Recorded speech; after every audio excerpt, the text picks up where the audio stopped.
کہ جو بچہ فیل ہوا وہ بول سکتا ہے کہ ٹیچر نے پریڈکٹ کی, کیونکہ ٹیچر نے پریڈکٹ کی کیا میں فیل ہوں گا اس لیے میں فیل ہو گیا. کیا وہ بول سکتا ہے ایسا؟ ہاں کہ نہیں؟ ہاں کہ نہیں؟ نہیں.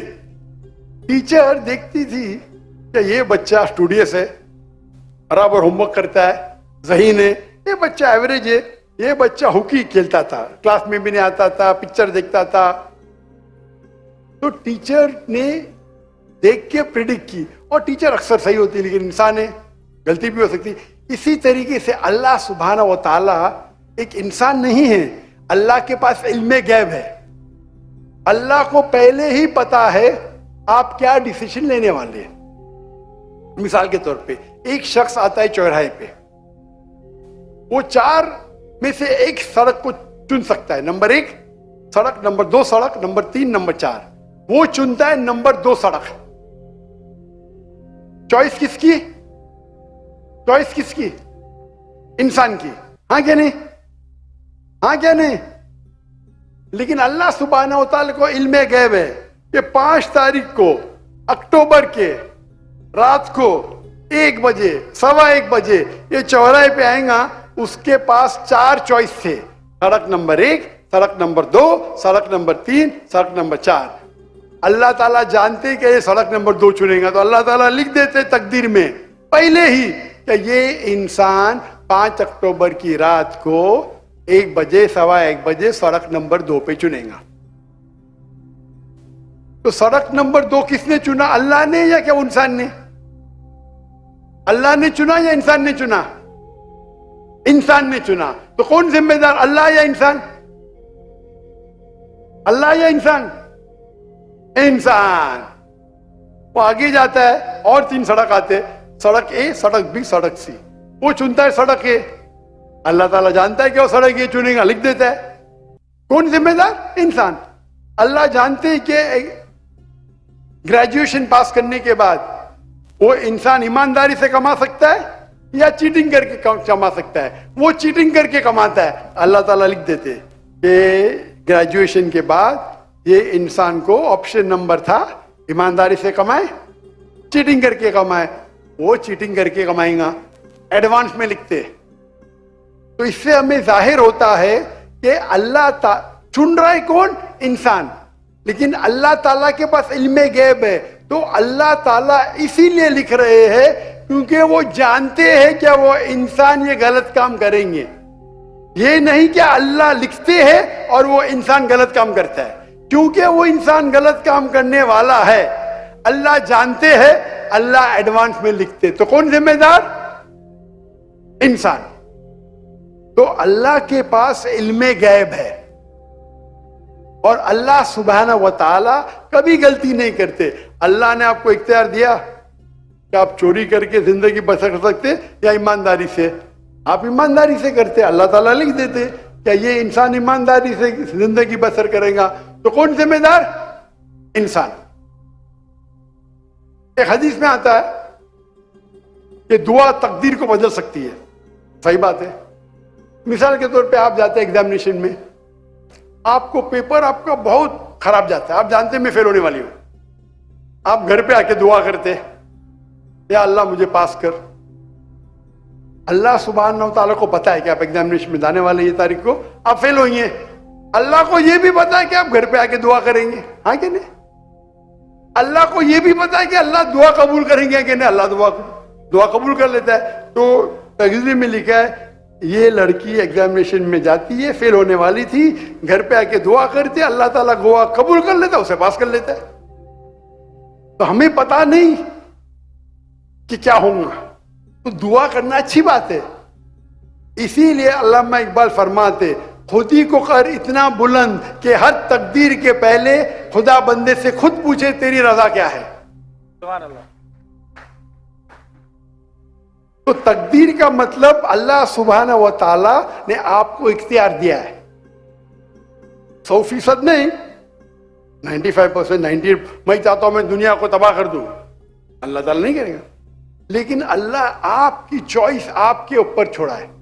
آپ کو ہدایت دی قرآن میں اور حدیث میں, آپ فالو کرو نہیں کرو آپ کے اوپر ہے.